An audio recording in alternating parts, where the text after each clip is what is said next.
साथीहरू म चाहिँ अहिले ठ्याक्कै भोजपुर र खोटाङको सिमानामा आइपुगेँ।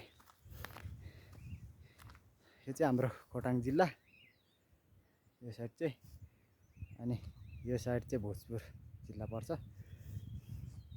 भोजपुर साइड चाहिँ अलिक कुहिरो फुलेकै छैन रहेछ। चौखिया एरियामा चाहिँ फेरि यतिले भएर पनि कुहिरो फुलिरहेछ है त, हेर्न सक्नुहुन्छ।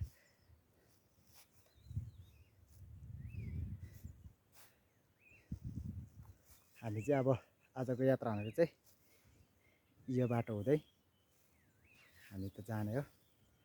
यो तल तल यो जङ्गलको बिचबाट उता हामी यो जङ्गललाई छिचल्दै हामी पानधारे बजार पुग्छौँ। पानधारे बजार पुगेपछि अनि त्यहाँबाट थोरै उकालो निक्लेपछि हामी माथि स्यालमे भन्छ क्या र, स्यालमे हुँदै हामी जानेछौँ।